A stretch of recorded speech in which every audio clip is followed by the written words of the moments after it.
Welcome to BS Draftcast, where we are Brandon and Steven, and we are back with another video. I know it's 2 in 1 day, or 2 in 2 days, pretty quick videos, back to back, but we kind of wanted to go over this championship Sunday with you guys.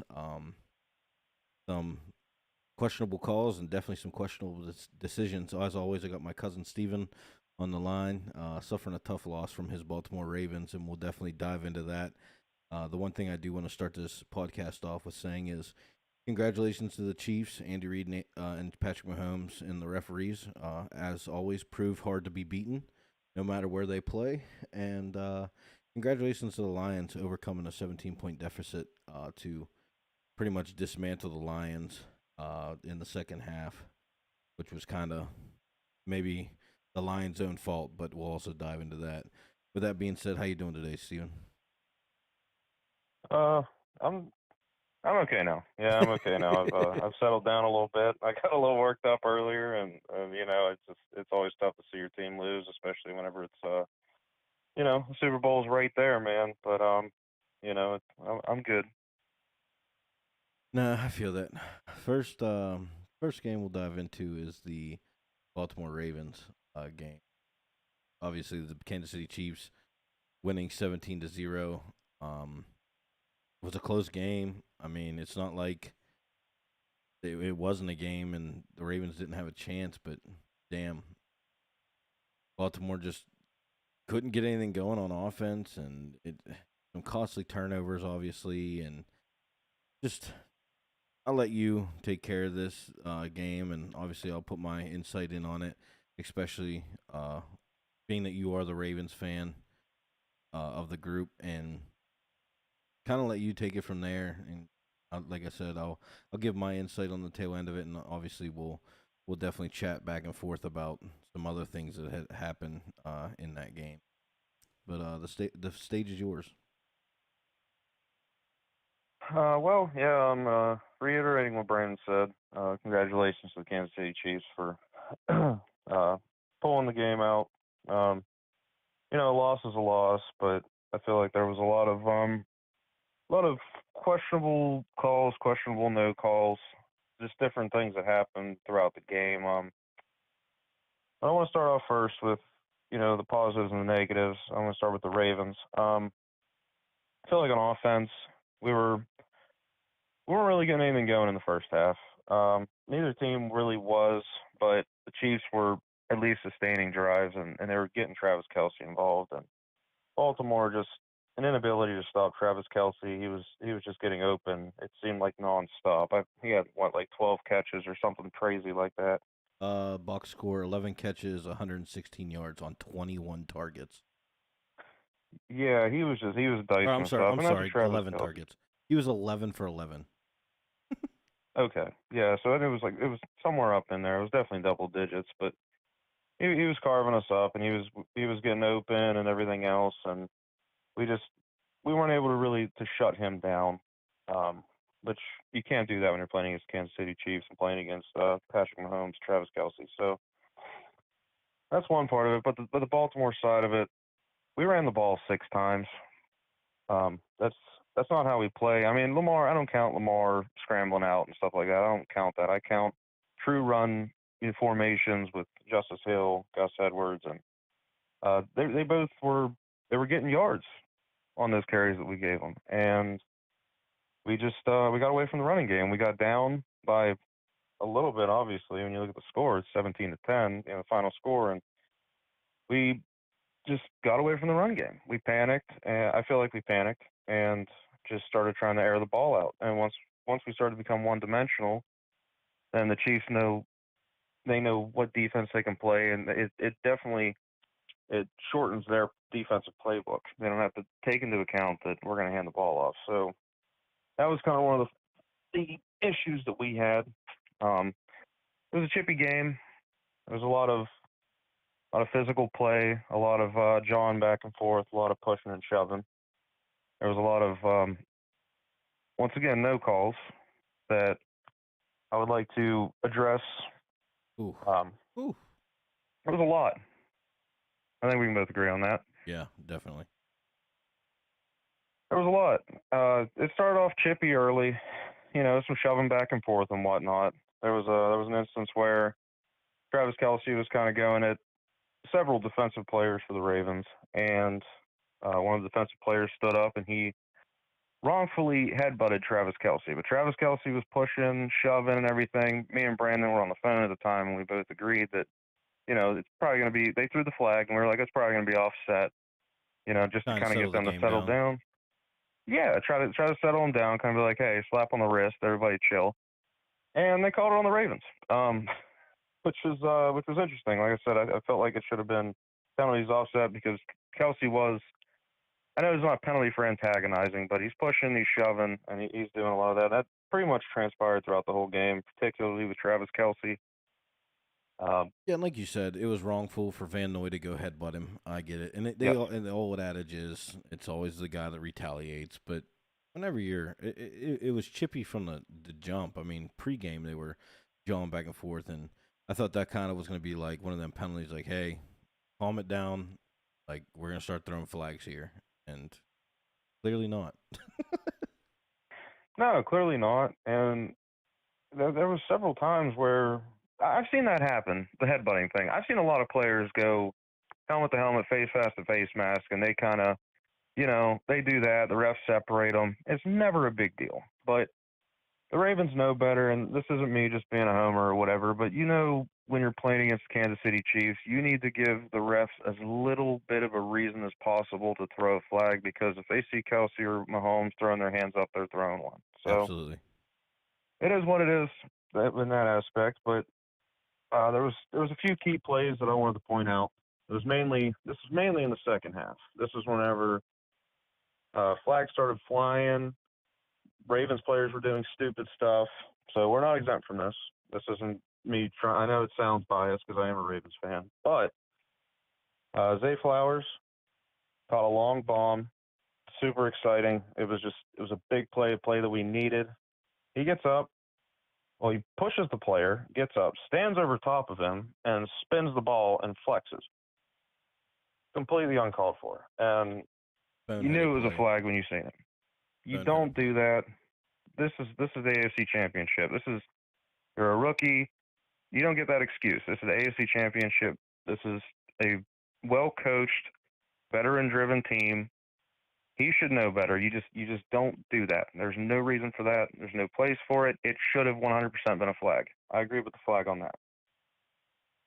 However, there were several other plays where, particularly on one drive, where Odell Beckham Jr. was tackled twice with the ball in the air. One, he was going up the sidelines on a go route. He got pulled down by his arm, wasn't able to get to the ball. The other one, he was in the end zone, and he was literally tackled. I mean, the first one you just mentioned, realistically, at least it should have been a holding call because he had 2 steps on the guy, and the guy grabs his arm, drags him back, and slows him down. Back. So, I mean, sorry for interrupting. Go ahead. Oh no, you're fine. You're fine. Thanks for correcting me. That wasn't the play. I was thinking of Likely. So Isaiah Likely was literally tackled. There was 3. Lamar shouldn't have threw the ball. Yeah. Shouldn't have thrown the ball. Right. I will argue that to death. Yes, Lamar Jackson should never have thrown that ball. However, when there's 3 Chiefs defenders and there's 2 on the front, the third guy he tackles Isaiah Likely in the end zone. I don't get it. The main official, Gene Steratore, came in and he tried to justify it, and he was like, "Oh, yeah, that was too early." After he seen the replay, so he admitted to that it was early, and he didn't say it should have been called, but basically he was hinting at, yeah, it probably should have been called. Yep. There was a holding penalty that was not called, also on Isaiah Likely, and he was being big down on another big down, another big possession that once again could have changed the tide of the game because the Ravens were driving, and it was another no call. So there's other little things. Trey Smith, he wrestled Brent Urban down after the play and shoved him to the ground. That wasn't called. It was the penalties, and not to cut you off, but no, the penalties were very lopsided in it, and I'm not saying that the Ravens didn't. They got stonewalled in the first half, and that's a fact. And Absolutely. there's no arguing that at all. They got stonewalled, but in the second half, it just seemed the Ravens are trying to do something. And Lamar didn't look comfortable. It looked like they completely got away from their game plan that they've had all season. They looked like the team that played the Pittsburgh Steelers back when they lost in Pittsburgh, and they just it was so lopsided and tilted on the Chiefs side, which we've grown to accustom to see in these Chiefs games and in these Buffalo Bills games, and something has to change. I mean, and it's not just us saying this. If you log into Twitter and look up any post to the Kansas City Baltimore game, there's thousands of tweets. I'll log onto Facebook and look at the posts. There's thousands of posts, including myself, that is saying like, how is he not? How is there not a call? I mean, the one in the end zone with Likely that puts the ball on the 1 yard line. The dude got tackled before the ball even got there, and as you stated, Gene Steratore says, I think he was tackled or contacted before after the ball was intercepted, and then the replay goes off, and he goes, "Oh yeah, that was a little early." So your head official, there needs to be some kind of ability to replay something like that changes the game, because I mean Odell Beckham, the ball would have been on the 3 yard line whenever he got tackled.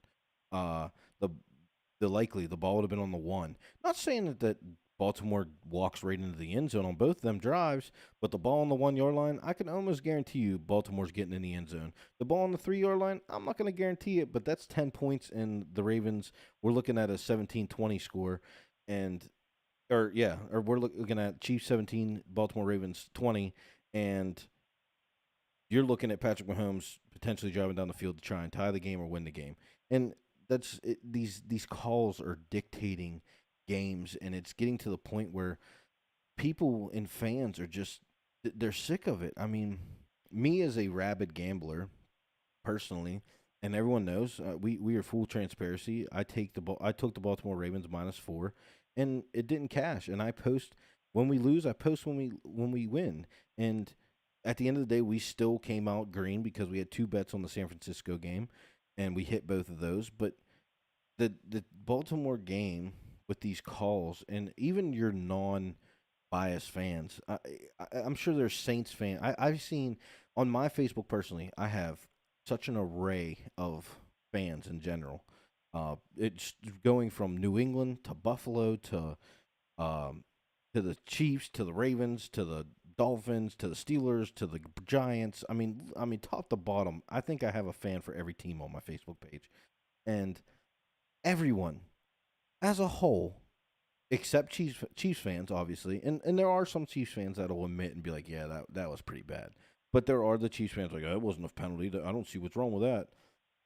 They all are posting.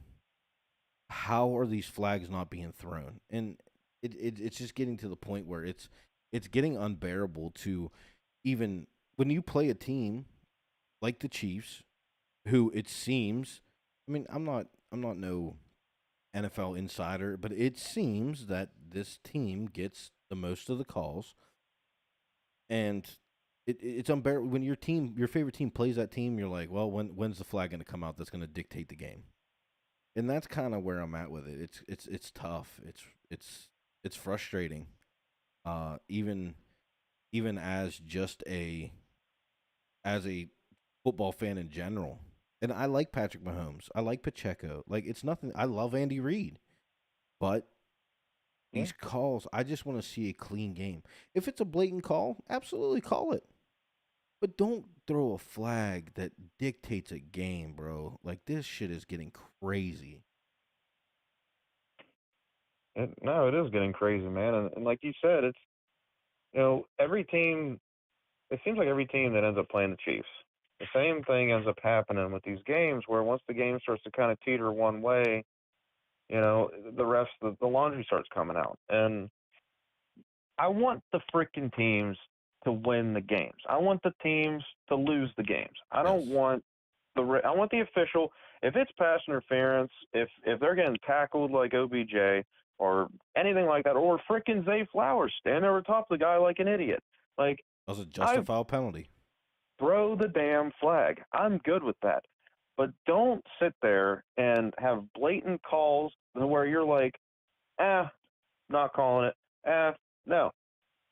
Call the game fairly down the frickin' middle. And like I said, anybody who plays the Chiefs, anybody who played against the Patriots years ago, anybody who plays against these guys knows, man, we got to watch, like, We can't give them we got to any play reason. a clean game. We can't give them any freaking reason. Like, if Travis Kelce's sitting there, he's mouthing off, he's shoving people, he's doing all this stuff, you need to call an unsportsmanlike conduct penalty on Travis Kelce like you do Kyle Van Noy or, whoever's out there, John, shoving, acting up.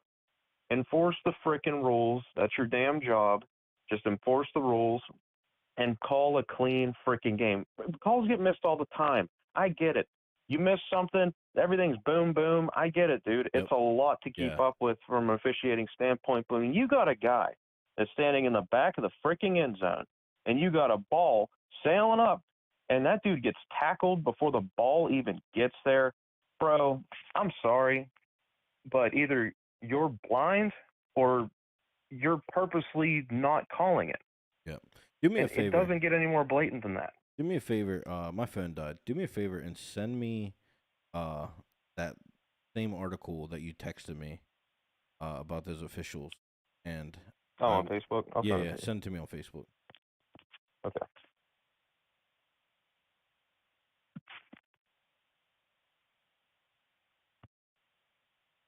Give us 1 second. I'm going to have him send me this article, and I'm going to pull it up on the stream so everyone can.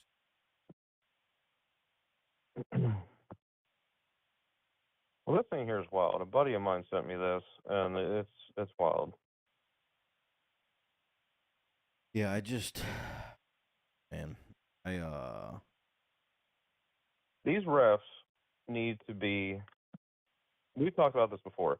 The players get fined for the dumbest things in the world, like wearing a frickin' black chin strap or something. Like, these refs, if you have a play that is so blatantly blown to where, like, there's no reason or excuse for you to be able to be like, oh, yeah, I missed it. Like, if you just blatantly just said, screw it, you should be fined, just like the players. You should be fined. Heaven forbid the players in the press conferences or coaches or anybody says anything bad about the officials because they get frickin' fined. It's like, I get it, they work for the league, but then they do the whole, well, are being investigated. The referees are being investigated for whatever. It's like, then replay the damn game with different officials. Yeah, do something about it. Yeah. That investigating crap doesn't go anywhere. If they even investigate, it doesn't go anywhere. You know it doesn't. Yep. Come on, man. All right, so it's up on stream now. Everyone should be able to see. Shouldn't you?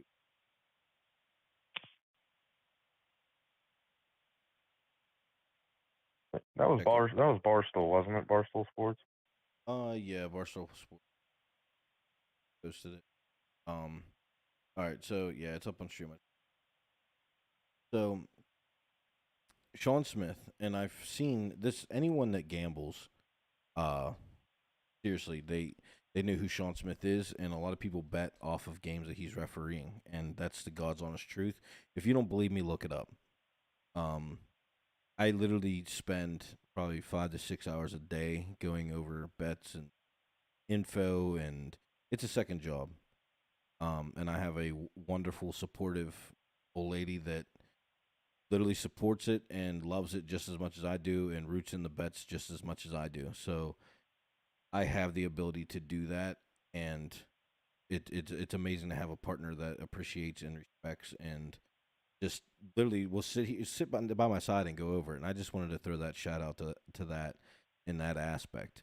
But so Sean Smith, Warren Sharp, who I don't know if anyone knows who Warren Sharp is. He's a very reputable person. He put a tweet out that said the NFL has pushed the panic button. They have the ref in their rotation who has a massive edge to road teams. Road teams win at the number one highest rate with him. He penalizes the home teams in ways no other ref does. He's calling the Chiefs road game.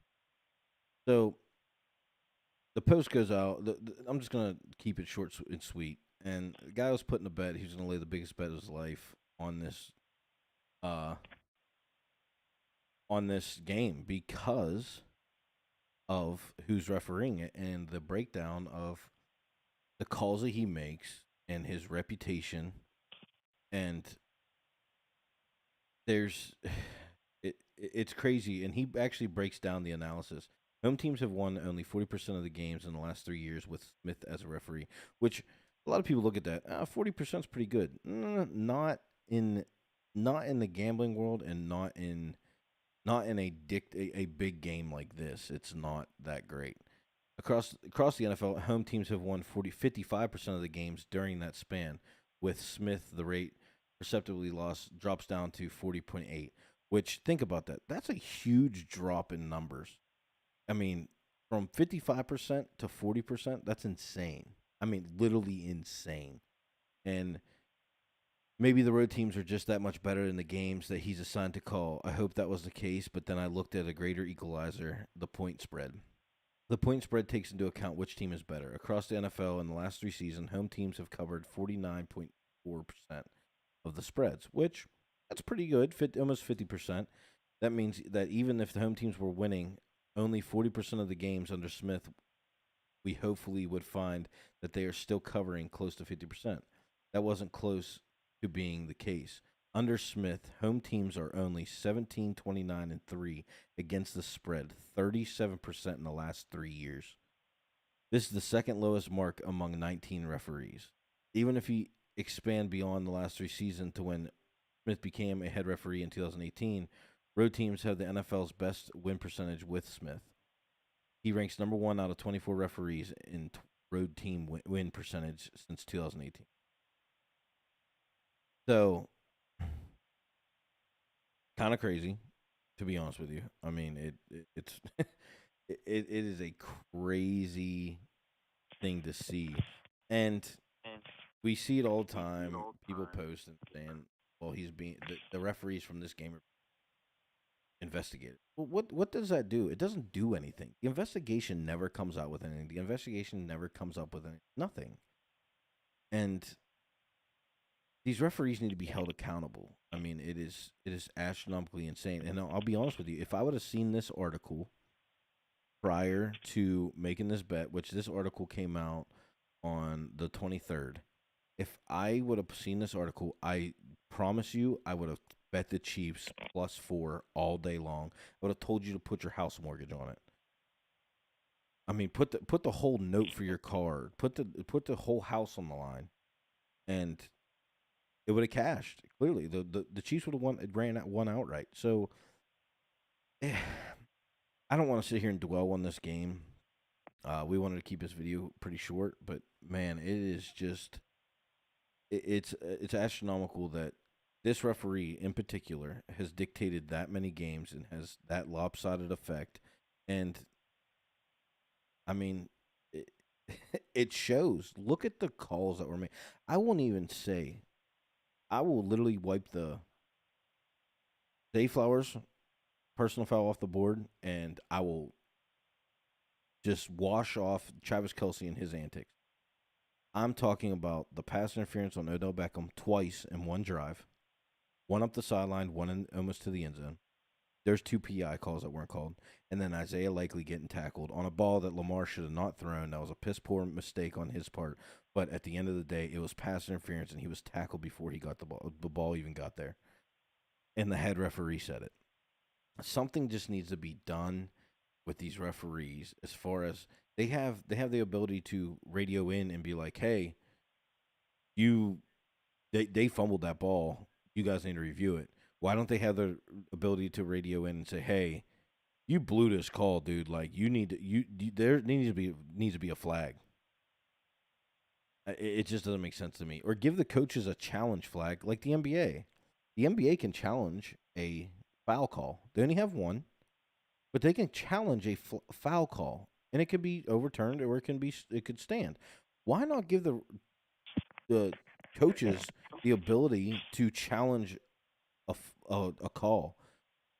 And like, it just doesn't make sense to me. Give the coaches the ability to be like, "Hey, I've seen pass interference down the field. Let me throw my challenge flag. They throw the challenge flag, and then there you go. And I'm not saying give them 5, but in this instance, let's just say the Ravens used it on the Odell Beckham call. Odell Beckham, they get the ball on the 3, they go in and score. We have a tie ball game we're talking about. And no one knows what the outcome would be from there. So, like I said, we don't want to dwell on this game. It's rough. It's tough. Obviously, I wanted the Ravens to win. I'm just tired of the Kansas City Chiefs, and that's just being a football fan. A lot of people are. But at the end of the day, I wanted a good, clean game, and it just wasn't. The first half was great. The first half was awesome football. Some calls. I mean, obviously stupidity on the Ravens' part, but they weren't unjustifiable calls. The second half, it just turned into a flag fest. Anything else that you want to say about that game? I also wanted to say too, just quick, uh, quick shout out to the Chiefs, man. They made a really good play there on the goal line. Oh yeah, Zay Flowers caught the pass, and he went to reach for it, both hands on the ball and everything, and just trying to get the touchdown. They punched it out, got the touchback, and it was a really good play by the Chiefs. And like I said, I'm not downplaying anything the Chiefs were doing because they were dotting us up, but I'm just saying that a lot of those calls, especially that late in the game with the Ravens driving, I felt like it really was a lot of calls that would have worked in their favor that I feel like as official, as somebody who's supposed to conduct the game, you need to make those calls. So I'm just going to leave it at that. Yeah, no, definitely an excellent play by the Chiefs on that, punching that ball out. But moving on, San Francisco, Detroit Lions. Wow.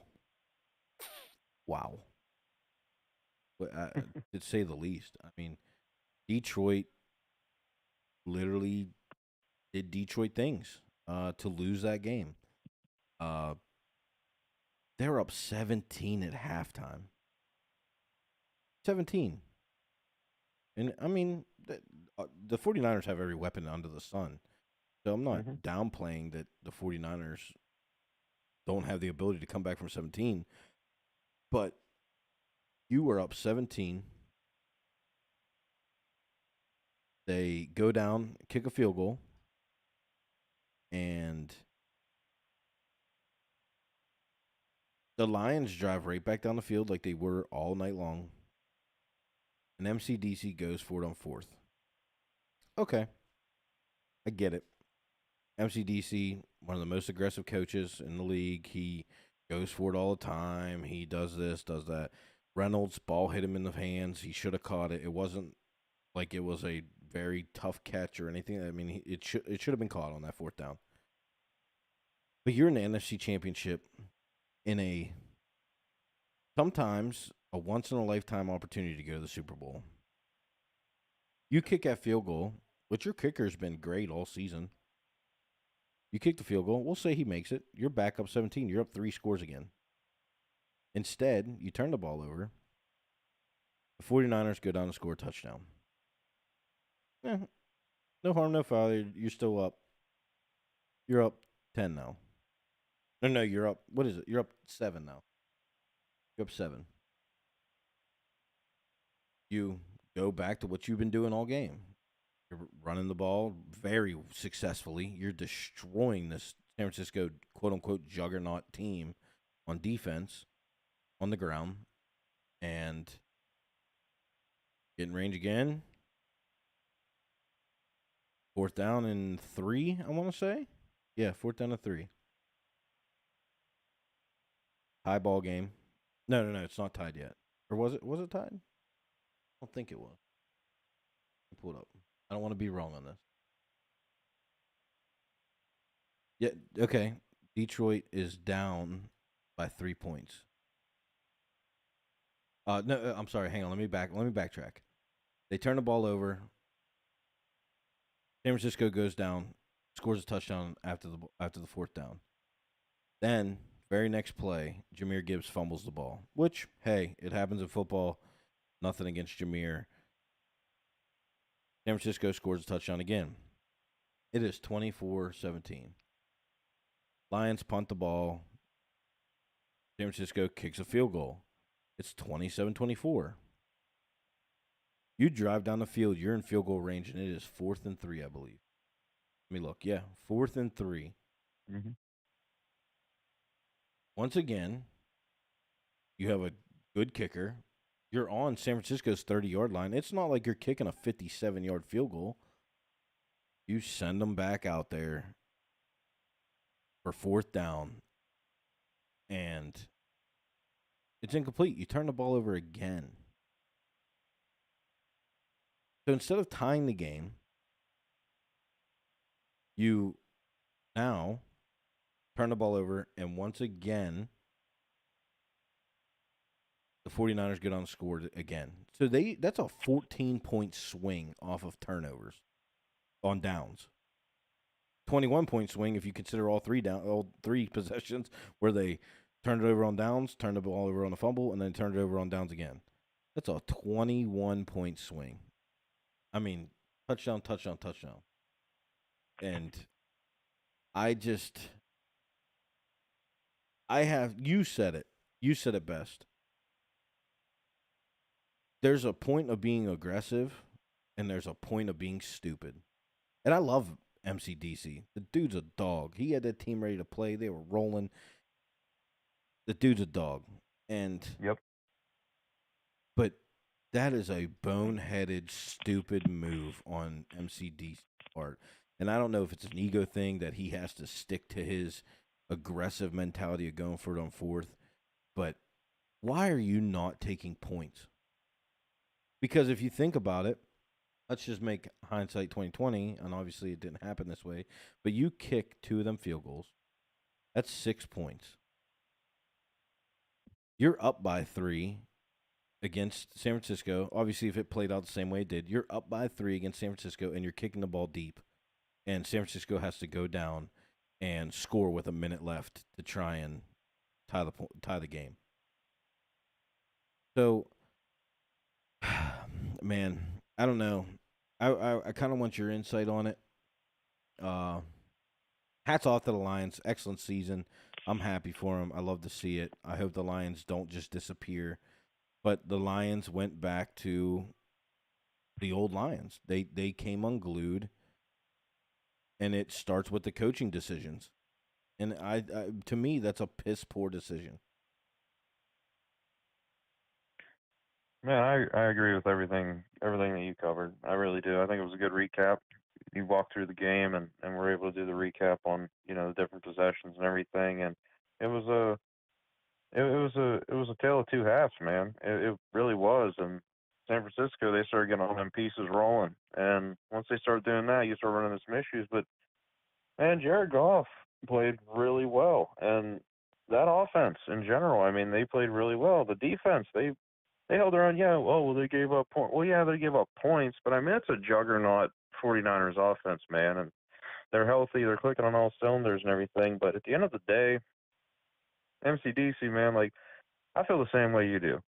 I love Dan Campbell. I love the Detroit Lions team. Like, I love the just the atmosphere, the players, the way that they conduct themselves, the way that he conducts himself. Like, I really want that team to win. And yeah, it was a 31-34 game, but yeah, it boils down to just coaching calls where you're just like, man, like, just take your points, man. You're right there, and I know it's not sexy, it's 3 points, but man, you need all the points you can get against that 49ers team because, man, Christian McCaffrey's just a big play waiting to happen. George Kittle, Debo, I mean, Ayuk, I mean, they got all them guys involved there at the end. I mean, all 4 of them were just clicking. And you got to just take your points where you get them. And they ran the ball.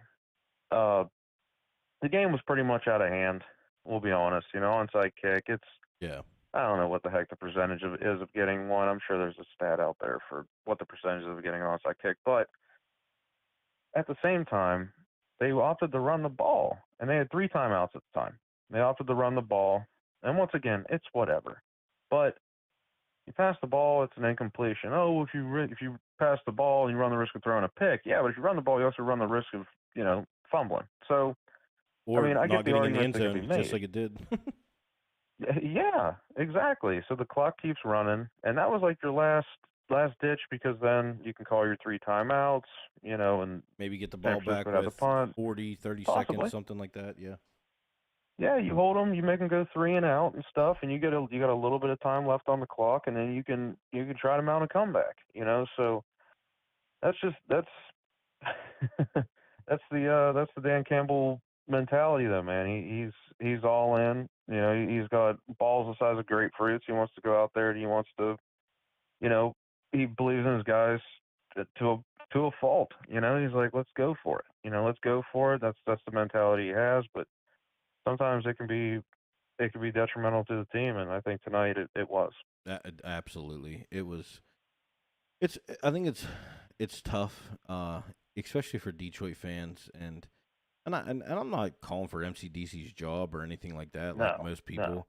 And I'm sure there'll be some piece of shit out there that sends Dan Campbell death threats for not kicking the field goal, just like Bass.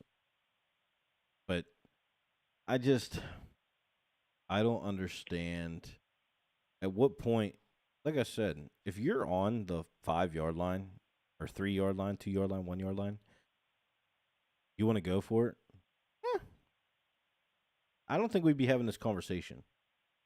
No. But it wasn't 4th and inches where you're lining up in the Philly tush push or you're handing it off to your hammer, David Montgomery. I mean, we're talking about 4th and 3 on the other one, 4th and 2, which 2 yards, yeah. Reynolds should have caught it, like I said before, but it's it's just mind blowing to me that I mean, if you don't get it on that first 4th down, whatever. You're still at 14. San Francisco's down and scores. Then you fumble. They score again. 24-24. You punt. They kick a field goal. It's 27-24. On that next 4th down, bro, tie the game. Your defense has played great. Just Yeah. tie it. See what And that, happens. I'm glad. Tie the I'm game. glad you said that. I'm glad you said that too, man, because I don't know if this is true or not. I may be entirely wrong here, but I feel like when you do that, the defense is almost like, man, like he doesn't trust us. And the kicker, he's like, man, he doesn't, he didn't trust me Yeah. to make it.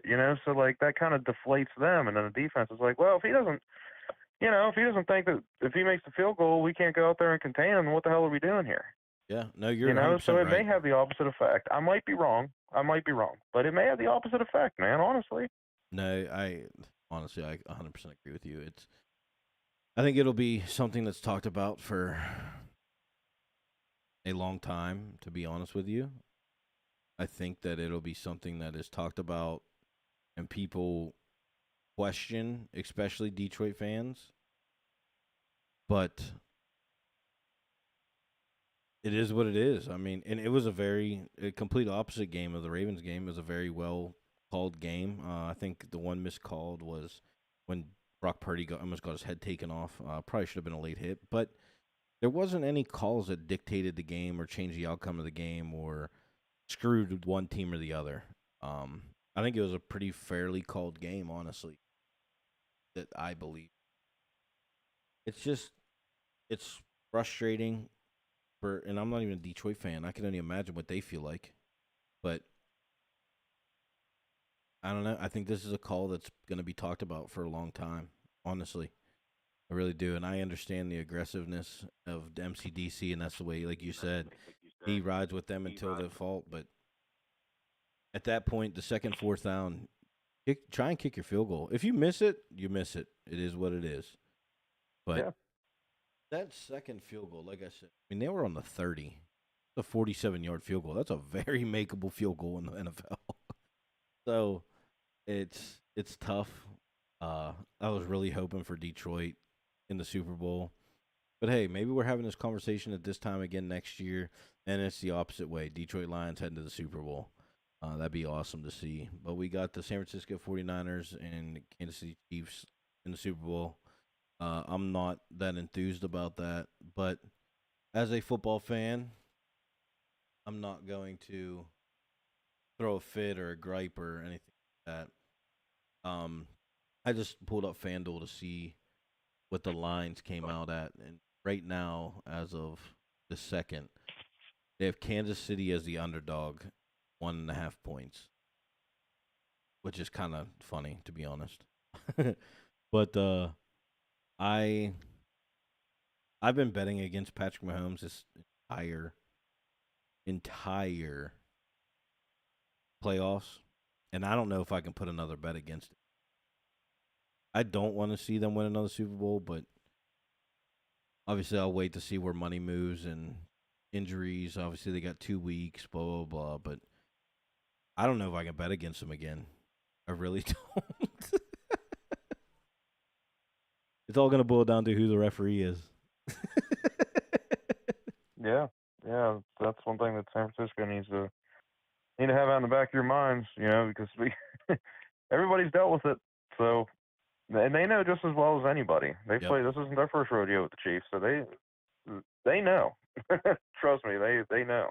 So No, I agree with you 100%. But like we said, we just wanted to jump on here, recap this day of football. We don't typically have videos back to back, but with work and everything else not lining up completely, we'll try and get a video rolling prior to the Pro Bowl. Just kind of go over it. I mean, me personally, Pro Bowl's not that exciting anymore. They are bringing back the skills competition, so maybe that'll be interesting. It's on Thursday, actually, which is kind of weird. But yeah. I mean, anything else you want to say or touch base on? um, yeah, real quick. We talked yesterday about Raheem Morris getting signed by the Yes, Falcons. yes. A little bit of a little bit off topic, somewhat, still football related, obviously. But we were talking last night about them getting a guy who can get the best out of the talent, the young talent they have on that offense. Since Raheem Morris being a defensive guy, they signed Zach Robinson, which I think is a really, really good signing. He was the quarterback coach for the Rams, so I think that Mm. should give Falcons fans something to be a little bit excited about. Hopefully, they can get that untapped talent on that young offense going. I like that. Actually, I like that a lot. And I think maybe Saturday, as long as it all lines up, maybe Saturday we can drop something. Maybe just give a little preview of basically where we got our start at and go over a free agency list and upcoming free agents. Because man, I sent you that list of running backs. Holy. So Yeah, big name running backs in free yeah, agency this year. definitely some. Probably gonna see some running backs that you're not used to seeing in a different colored jersey next year. But if that's all you got, that's all I got. I'm not gonna throw a pick out just yet. Like I said, it's gonna be hard for me to bet against the Kansas City Chiefs. Um, I may not even bet the spread. I might bet the over under on the number. So, which is sitting at 47.5 right now. We did hit Detroit Lions plus 7.5 and the over 51.5 as well. We released that on the video yesterday. So if you were a part of that, you're in the green. We went 2-1 today. We literally the tear that we have been on. We haven't had a losing day. It is astronomical. And in Saturday, we went 4-0 in college basketball. So, uh, it's been insane. The outpouring love and support, and my phone blowing off the hook of personal friends that are reaching out, asking for bets and asking for, and of course, a lot of people want those astronomical bets to turn $5 into $2,000. But and I give those out, but it's a full disclosure of, and I tell everyone, chasing and betting parlays, you're not going to come out ahead. The best way to gamble is betting straight lines, and I would have to look on my sheet of what we are on straights, but we've only lost like I think 6 games in the last 30 something plays, which is, I mean, our percentage is like 78% or something right now on plays, which is completely unbelievable. Uh, there's not many handicappers in this betting world that can say that they are that have that high of a winning percentage at this point in time. Especially with the leading back to last year. Last year we ended on like a 64% win rate, which I mean, everyone wishes they could go 50-50, and we are. I put in the work, I put in the time, and it shows. It definitely shows. But any closing thoughts, Steven? No, man, that pretty much does it for me. All right, perfect. Well, I appreciate you jumping on this call this late. I know you got work tomorrow in the morning.